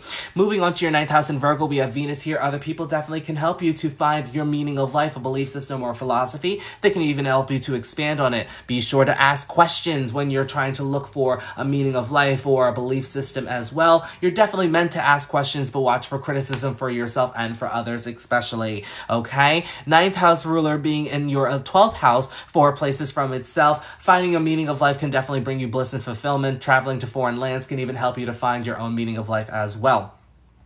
Moving on to your 10th house, you do have the moon here. Anything that you're doing within your career needs to resonate with you emotionally.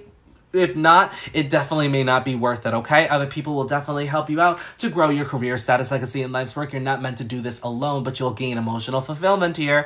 With your 10th house ruler being 12 places from itself, definitely watch for hidden enemies or any karmic dealings through endings or loss, because this can definitely come from people that are prioritizing their development journey or issues, conflicts, and disputes as well. All right, very fortunate though, very expansive, but it does come with that karmic feel, so set up those energetic boundaries as well too.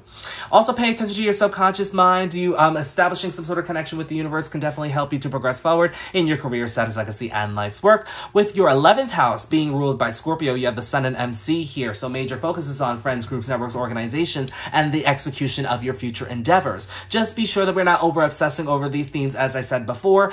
Part of your mission is to help transform the collective as well as help them to step into their power, letting go of what no longer serves them, letting go of what no longer is in alignment, which in turn puts you in alignment with your dharmic path. Confidence is needed here, as I said before when we were talking about Saturn in Taurus. But with your 11th house ruler manifesting through that first house, self-effort is required here, which means that you need to prioritize your own healing journey, which is why you are destined for it. Okay, so be sure to prioritize that healing journey and prioritize your own transformation. That way you can be a beacon of light to others. All right, now this is at a major T-square here, an apex of a major T-square, so tapping into that confidence will actually help you to alleviate any inner conflict and tension that you may be feeling around friends, groups, networks, organizations, and the execution of your future endeavors. All right, last but not least, we have that 12th house. We have Mercury, we have Chiron, and we have Pluto, all in Sagittarius. Now, first and foremost, you have a very chatty subconscious. Be sure that we are listening to our subconscious, paying attention to our dreams as well. This can actually help us within our career, status, legacy, and life's work. But there are wounds around trusting in the unknown. There could be wounds around subconscious wounds per se, and this definitely could have stemmed from, let's see, family wounds as well. That's why I said family may feel quite karmic to you to some degree, and you don't understand why you may have the wounds that you do. It is really important that you are establishing some sort of connection with the universe or really focusing on spiritual development here. That's what's going to help you to stand in your power, just as long as you don't over-obsess with it. Traveling to foreign lands can also help you to further develop yourself spiritually as well too. With your 12th house ruler being 5 places from itself, you can naturally build up confidence with the universe, and that can actually help you on your spiritual development journey moving forward. In regards to manifesting your dreams, as I said, pay attention to your subconscious, because you'll always get messages on how to move forward, especially within your career, status, legacy, and life's work. But that's pretty much all I'm seeing for your chart for the most part. Thank y'all. Thank y'all. All right, let's see here.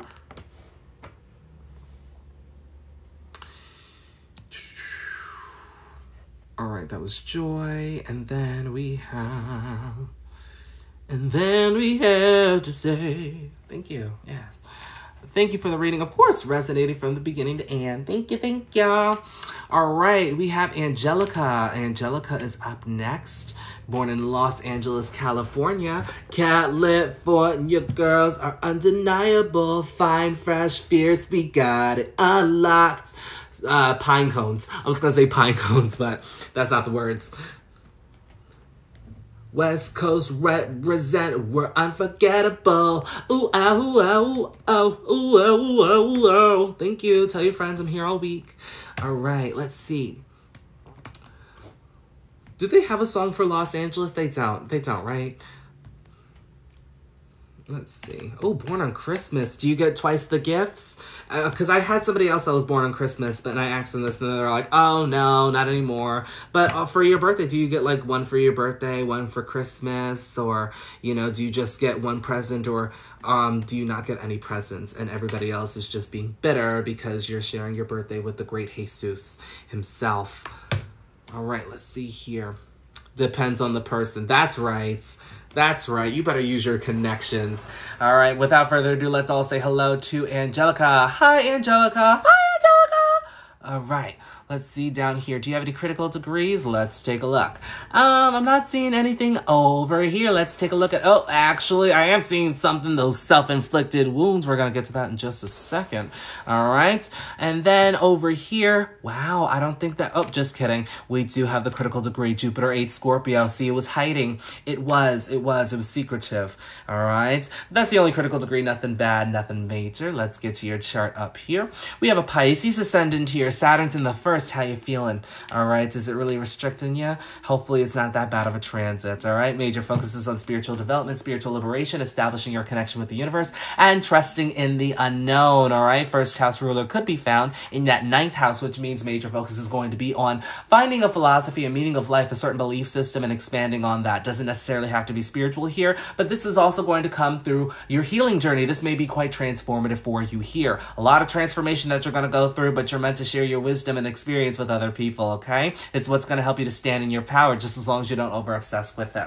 Moving on to that 2nd house there, we have Aries in the 2nd house. Be sure that we're not rushing just to get some money and that we're not equating our money to our worth and value as well. Also, be sure that we are taking our time to build up our material security, okay? Getting those get-rich-quick schemes, no, it's not going to work out, all right? Just be sure that we are taking our time. Your 2nd house ruler can be found in that 11th house for you, so that is 10 places places from itself. So you're dealing with some financial karma here. Nothing bad though, okay? Because Aries is intercepted, but there is some karma that you're paying off. So there may be some times where money just may fall out or it may come in, but then you spend it so quickly, okay? So just be sure here that you know that you have the energy to overcome this. Also, money is going to be a long time coming. So just be sure that we are putting some away for savings and monitoring that slowly, okay? Moving on to your third house in Taurus, we have the moon here. Emotional fulfillment comes through expressing out how you feel, communication, developing your skills, as well as siblings, cousins, your immediate environment, becoming curious of mundane knowledge as well. Another artistic placement to have. Perhaps maybe you may be an artist, a musician, a singer-songwriter as well. With your third house ruler in, let's see, is that Sagittarius or Capricorn? It is Sagittarius. So with that being 8 places from itself, could be quite transformative for you. I'm not going to lie. Perhaps maybe communication may not be easy for you, but it is really important to back it up with any experience that you have, okay? Or just, you know, any experience that you may have, any wisdom that you may have gained over time, because that will definitely allow other people to really learn or grasp the information. Because again, other people definitely like to hear what you have to say with Venus ruling over that third house, all right? But with it being 8 places from itself, could be quite transformative here, all right? Let's see what else is going on. We have Gemini in your 4th house. Nothing too major going on here. Just be sure not to over-intellectualize your emotions. 4th house ruler could be found in that 10th house there. Is that 10th house in Sag? Yep. Could be found in that 10th house of career, status, legacy, and life's work. It is throwing its natural opposition there. So I will say that it is a natural desire to really have some public accolades, but be sure that there is a balance prioritizing your personal life as well.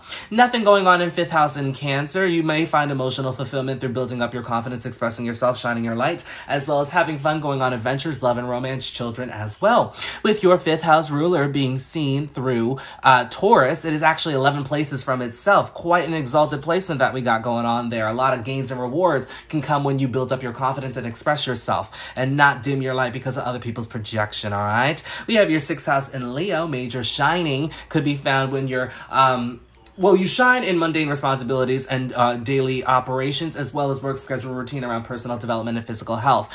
Just be sure here that we're not kind of, you know, being over egoic in our day-to-day, all right? Your 6th house ruler could be found 6 places from itself in your 11th house in Capricorn. So there could be some issues, conflict, disputes that come up within your day-to-day, but you definitely have the energy to face those major weaknesses. Major weaknesses can also come through authority figures, your father figure as well, all right? Now, Virgo, your 7th house, in a past life or early on in this life, your major focus could have been on mundane responsibilities, your daily operations, work schedule routine around personal development and physical health. In this lifetime, these themes are applicable to relationships, partnerships, interpersonal connection, business, and business contracts as well. But though we do have wounds here, okay, this could be a significator of karmic relationships, all right? Other people may not have had your purest intention at heart, which caused you to question, but you also have some self-inflicted wounds here. Perhaps maybe you're a perfectionist, or maybe you critique yourself so much because you're holding yourself to these unrealistic standards of perfection. Remember, perfection doesn't exist. Nobody's perfect. I gotta work it again and again till I get it right. Hannah Montana said it best. All right, so watch out for inflicting self-sabotage on yourself, okay, or being too perfectionistic, okay? Now, with Chiron and Virgo, this means that wounds could have came from your tone of delivery. Perhaps other people thought that you were critiquing them, because anytime when I see Virgo placements, or Chiron and Virgo especially, you have a nice presenting face. You may present like you have it all together, even if you don't, and other people may see that within you. But because your tone of delivery may come across as, oh, I'm all knowing, I'm all better, that may cause people to project, and they may critique onto you, which may cause those wounds. So definitely prioritizing your own relationship that you have with yourself. Also, with it being in the 6th house in Placidus, prioritizing your personal development journey. This will help you to not only heal yourself, but to heal other people too. With your 7th house ruler being in the 10th house, you'll find a lot of bliss and fulfillment through relationships, partnerships, interpersonal connection, business and business contracts as well. With your 8th house in Libra, nothing major happening here. Just be sure to prioritize your healing journey. Other people will definitely benefit from the wisdom that you're sharing with them. You can also come into an inheritance to some degree. With your 8th house ruler being found in the 10th house, self-effort is required on your healing journey and through your transformation too. All right, let's see. In the 9th house in Scorpio, we talked a little bit about Jupiter being here. You're definitely a truth seeker. here, you definitely yearn for the truth, which could actually trigger other people's unhealed wounds. So watch out for that projection. But you can stand in your power once you find your own meaning of life, your own philosophy, your own, as I said, belief system doesn't necessarily have to be spiritual. And once you expand on that, that can help you to stand in your power, just as long as you don't over-obsess with that as well. With your ninth house ruler being 3 places from itself in Capricorn, self-effort is required here too. Just be sure not to be too dogmatic in your beliefs, and be sure to leave a little wiggle room. That way you can listen to other people's belief systems and hear another perspective. With your 10th house being in Sagittarius, we have the North Node, Mercury, as well as Venus, and your MC. So part of your mission is to live that larger-than-life persona. Definitely meant to share your experience, your wisdom, your story with other people. Other people are definitely going to help you within your career, status, legacy, and life's work as well. You're not meant to go it alone, and you're meant to definitely speak out your truth, okay? With Mercury being here as well, you could be seen as a great teacher. Other people may confide into you for some life experience or for some life advice because you appear to be wise and experienced as well. It is part of your journey and part of your destiny, really, okay? Because you're destined to be remembered for something, so just be sure that we are establishing that legacy and putting in the work to really gain that success for ourselves, okay? Oh no, I lost my thing. Okay, here we go. All right, so let's see what else is going on. With your 10th house ruler being 12 places from itself in that 9th house, definitely set up those energetic boundaries. Establishing a connection with the universe as well as trusting in the unknown is definitely what's going to help you out here. All right, also focusing on your spirit. Establishing a connection with the universe and really focusing on establishing that development for yourself. Traveling to foreign lands can also help you out here too.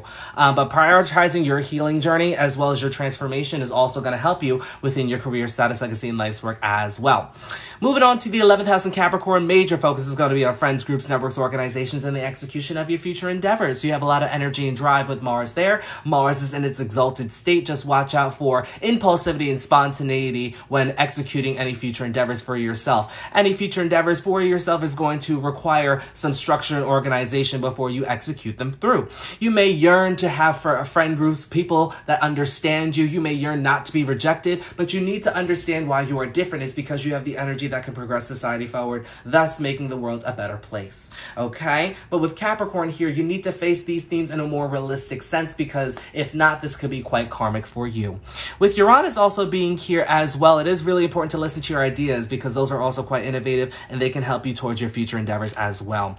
Last but not least, we have Saturn in that 12th house in Aquarius, being the major apex of a T-square, tapping into your day-to-day as well as tapping into your mundane responsibilities, focusing on your personal development journey, work schedules, routine around physical health as well, will help you to alleviate any inner conflict and tension that you may feel. Saturn's at a planetary joy in the 12th house. When it's in Aquarius, it's actually in its home sign, so this is a very beneficial position for you, especially because you have a day chart too. With Saturn being in the 12th house, Saturn wants you to be in solitude. That way you can establish your connection with the universe and really focus on spiritual development. You may have a different approach to spiritual development. It may be very unconventional or go against tradition to some degree, which may cause that inner conflict for you. But just be sure that you are doing what's best for you, as well as really paying attention to any obstacles that come up from your subconscious. Your subconscious work is going to take a lot of effort on your behalf, but it is going to get better over a span of time. All right, as I said, tapping into that day-to-day is really going to help you to alleviate any inner conflict and tension that you have. 12th house ruler is in the 12th house. You have a Viprit Raj Yoga, as we call it in Vedic astrology, which means that yes, you're still going to get the malefic effects because it is Saturn, but it is going to be beneficial for you as well. But that's pretty much all I'm seeing for your chart for the most part. Thank you. Okay, let's see who's next. All right, so we have Stephanie. Stephanie is up next. Is Stephanie here? What is the max degree for 2 planets to be considered conjunct? Depends on the astrologer, because in Vedic astrology, there's this thing called Gemini astrology. Doesn't matter what placements are in a sign, if it's at 2 degrees or 25 degrees, like if they're, on 2 opposite ends of the sign, they could still be conjunct as per Gemini astrology. As per me, I only do a 10-degree orb. If they're in the same decan, they are definitely conjunct. But if they're not in the same decan, if they're within 10 degrees, they're conjunct. So that's my method of it, but it really depends on the astrologers here. All right, Stephanie is here. Let me change it this way. All right, you're from Florida. Miami Beach. They don't really, well, I know Billy Joel said something about Miami Beach in one of his songs, but I don't know the lyrics to that. So I have not listened to him I would not be that type of person, but I know for Florida, I know there's a song with Boca Raton. In Boca Raton. Thank you. Tell your friends. All right. Here we go. Let's see. Miami Beach, Florida. And 2001. And you were born at a time in the morning. All right. Let's see here. All right, everyone, let's say hello to Stephanie. Hi, Stephanie. Hi, Stephanie. You know, I did have an alter ego named Stephanie when I was living in Hawaii. She was from Britain, somewhere, Stratford-upon-Avon. You know, Snapchat had those filters, too, that made your face all, like, frog-like. You know, so I would put that filter on my face, and then I'll be Stephanie, and then I'll put my voice up, like, 3 octaves. But then that filter that you had kind of, like, upped your voice anyway, so I was sounding like this. And I was sounding like I was from the UK, and I was from Stratford-upon-Avon. All right, let's see here. Do you have any critical degrees? All right, I'm not seeing any critical degrees on this side. Let's see over here. Wow, Jupiter 29, Gemini is at a critical degree, and that's it. All right, so let's see what's going on up here. Oh, I didn't mean to do that. Hold on a second. What did I do? Oh, there we go. I want to just set it back, reset. All right, oop. All right, hold on a second, because now this is acting foolish. There we go. All right, Cancer Ascendant. I'm also a Cancer Ascendant, too. I feel like we're the best Ascendant. Everybody else is just bitter. I said what I said. Look, you know, in this lifetime, you're really meant to focus on home, family, processing your feelings and your emotions, listening to your intuition, as well as channeling your authenticity, really asking yourself, who are you truly? Who are you to your core? You have the North Node here, as well as the Sun, which means that you are destined to focus on self-identity, independence, as well as taking action towards your life's direction and giving back to yourself through self-nourishment. You also have a very strong personality here, because your major focus is on yourself. All right. With your first house ruler and your chart ruler being 9 places from itself in Pisces, it is really important that you're finding your own philosophy, meaning of life, or belief system. Doesn't necessarily have to be spiritual, but you're meant to expand on that. All right. If in the cases you do choose to focus on spirituality and spiritual development, really tapping into that will give you emotional fulfillment, as well as establishing some sort of connection with the universe and trusting in the unknown. Okay, moving on, we have Leo in your second house. Watch for frivolous spending. Money can definitely be quite karmic for you, since your 12th house, your second house ruler is 12 places from itself here. So money, worth, and value could definitely be quite karmic for you. So if you feel that there are times in life where money is just not coming in despite what you're doing, karma could definitely have a role to play in that as well. You could be clearing some karmic debts there. But establishing your connection with the universe can give you better understanding there as well, but nothing major is going on, so just watch for the frivolous spending. Virgo in the third house, nothing major here as well. Just be sure that we are not, we're watching out for the racing thoughts, okay? With your third house ruler, let's see here, in the 12th house, it is 10 places from itself. It's in Gemini, yes it is. With it being 10 places from itself in that 12th house, this means that establishing some sort of connection with the universe can definitely help you within your thoughts, or better prioritize your thoughts as well. Though this is coming with this type of karmic energy, because 10 places indicates that there's karma that needs to be paid, but you have the energy to overcome it here. But paying attention to your subconscious mind will definitely give you clues on how to, you know, maneuver through that, or how to navigate through that as well. With your 4th house, there's nothing major going on there. It is really important here that we are finding a balance within our home life and our career status, legacy, and life's work as well. 4th house ruler can be found in that 12th house as well. It is 9 places from itself. It could be, it could help you to expand once you process your feelings and your emotions. It can even help you to find your own belief system, or your own meaning of life, or your own philosophy too. With your 5th house being in Scorpio, it is important here that we are establishing some sort of confidence, or expressing that out, because this is what's going to help you to stand in your power. Both rulers of Scorpio can be found in that 6th house, so you definitely may yearn for some fun within your day-to-day. Perhaps maybe your job is something that is of recreation, or something that allows you to get outside and really enjoy your life as well too. But just be sure that we're not prioritizing fun too much, because this can turn transformative, okay? With your 6th house ruler, with your 6th house being in Sagittarius, Pluto, Mars, and Chiron here, I actually have Pluto and Mars in my 12th house too. With Pluto being in your 6th house, I don't know who who instilled in you early on that you need to be overly productive in order to be efficient or in order to be the best version of yourself. That's not the case. You do have a lot to offer, but you just showing up as yourself is enough, you know? So it's just realizing that way you can step into your power. Finding a philosophy and meaning of life will definitely also help you to stand in your power, just as long as you don't over obsess over those themes. With Mars here too, you have a lot of energy within your day-to-day, but just be sure that we're not falling into that workaholic energy, because sometimes you can overwork yourself to your detriment, okay? Be sure that we're not rushing through any responsibilities in our day-to-day, as well as anything that can hinder our development journey or our health as well. All right? With Chiron being here, there are wounds around the tone of delivery, wounds around critique, criticism, and perfectionism as well. Perhaps early on, you just being yourself and you just speaking, other people definitely thought that you were critiquing them, so they projected and they are now critiquing onto you. And so you could internalize those wounds. Really prioritizing your personal development journey, as well as prioritizing whatever the meaning of life means to you. That'll help you to not only heal yourself, but to heal other people as well. All right, with your 6th house ruler manifesting through that 12th house in Gemini, there definitely needs to be some sort of energetic boundaries in your day-to-day. But I will say major focus is on spiritual liberation, spiritual development as well. Traveling to foreign lands can definitely help you for not only your personal development journey, but your spiritual development journey as well here too. So just be sure that we're finding the balance between both of them in your day-to-day as well.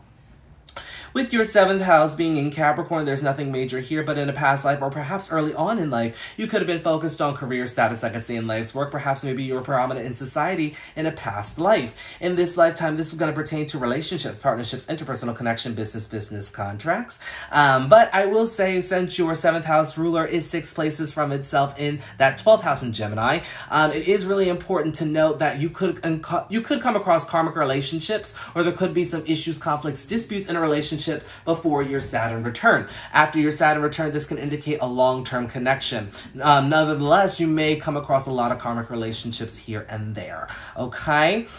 Moving on to your 8th house, we do have Uranus and we have Neptune. You may yearn for intimacy, vulnerability, or some depth in a connection. You definitely also may yearn for transformation. And it's definitely going to come to you suddenly, though, too, the Uranus here. So just be sure that we are sharing wisdom that comes from our healing journey as well. But with with Neptune being in your 8th house, and it's throwing a trine towards your 12th house placements, it is really important to listen to your subconscious. This can actually aid you on your healing journey, as well as through your transformation that you're going through. With your 8th house ruler being in the 8th house in modern times, this is actually great for we call it in Vedic astrology for Pre-Raj Yoga, which means that you may have some malefic effects, but it will also be benefic for you, because you have the power and the energy to overcome the transformations, the intense situations that may happen as well too. But we're looking at the traditional ruler. It is 5 places from itself, so going through your transformation and healing on your healing journey can actually build up confidence for yourself, which can help you to express yourself and shine your light. All right, moving on to your 9th house, emotional fulfillment could be found through finding a philosophy, a specific meaning of life, or belief system. It doesn't necessarily have to be spiritual, as I said early on, but it is really important here that we are establishing some sort of connection with the universe and focusing on a spiritual development journey as well. With your 9th house ruler being 4 places from itself in that 12th house, really traveling to foreign lands can help you to better find some sort of meaning of life, as well as help you on your spiritual development journey. It can also bring you a lot of bliss and fulfillment on your spiritual path. All right. In your 10th house, your Aries MC, you're definitely destined to do whatever it is that you feel drawn to do, just as long as you're not impulsive or spontaneous with it. With your 10th house ruler being in the 6th house there, a lot of expansion can be found through your career status, legacy, and life's work. It can even help you to find your own meaning of life or form a belief system or a philosophy. Just be sure here, as I said, that we're not rushing through any career dealings and that we're taking our time here. You're meant to be a leader here, so it's really important that we're stepping up to the plate and focusing on facing those obstacles head on. All right. In the 11th house, there's nothing going on in Taurus, but this means that friends, groups, networks, and organization could be a stabilizing effect in your life too. Nothing bad, nothing bad. This means that they can last for a very, very long time. Anything that you are catering towards your future endeavors can also be around for a long time too. It does require a lot of patience. With your 11th house ruler being 2 places from itself, with it being Venus and Gemini, this means that all of your future endeavors can actually gain some wealth for you, or they can contribute towards your income for yourself as well. Last but not least, we do have Gemini. We have Venus, Saturn, and Mercury and Jupiter in your 12th house. Quite the party going on there. So just be sure that we are paying attention to our subconscious. It's quite chatty, so it's going to give you things to really pay attention to. It's also going to give you messages on how to move forward to figure out your own meaning of life, your certain belief system or philosophy. There may be a little bit of inner conflict there, but just be sure that we are prioritizing our spiritual development journey or our connection with the universe, because this will help us to alleviate any inner conflict that we may have as well. I also meant to tell you, tapping into your communication, developing your skills, as well as becoming curious of mundane knowledge can help you to alleviate any inner conflict and tension that you may have in your chart too. Saturn's at planetary joy in the 12th house. You could also be a jack of all trades, master of none, but you'll always do it better than the master of one here. Saturn really wants you to master the skills that you have. That way you can utilize them and help other people based off of what has helped you. With Saturn being in the 12th, Saturn also wants you to master your spiritual development journey and your connection with the universe and trusting in the unknown. All right? Because there's going to be a lot of things here that you can share with other people. There does need to be the balance within your day-to-day. Definitely tapping into being more practical as well will definitely help you out here too. With Mercury being here, Mercury's in Gemini, which is the ruler of the 12th house, another Vipreet Yoga, so some benefic effects can definitely come despite the karmic effects. Well, that will definitely manifest here too. There could be an abundance of karma manifesting because Jupiter is here for you. So you may have some hidden enemies coming up, people that may not have their purest intention at heart. Definitely watch for the mental gymnastics, the mind games as well. This can definitely help you to navigate who's for you and who is not for you as well too. All right, but that's pretty much all I'm seeing for your chart. Thank y'all. All right, I think that's it. Let's see here. Oh, yep, I think that's it. Readings are now closed, everyone. And that's pretty much it. Do I do draconian chart readings? Yes, I do. I do. But I usually do them through, like on my personal, like the personal reads or the private reads. So if you do want a draconic read, you can go to the link in my bio, and then I do astrology, numerology, and tarot. But if you want the draconic read, I do offer that. I think I still do. You know, I'm sure I still do. You can see if I do or not. But I think there is still one of the options. But yes, I do draconic readings. In I think it was 2020, I was very obsessed with my draconic chart because I resonated with it more than I did my tropical chart. Thank you very much. Of course, anytime. But without further ado, I think I'm going to go. Be sure to like and share to get us out there. If you're watching the pre-recorded version, be sure to like, share, subscribe. Also on here, if you're not following me, you should follow me. That way you get notified every time I go live. But without further ado, I fare thee well. Friday, May 12th, 2023. Have a good weekend, everybody. Take care. Goodbye.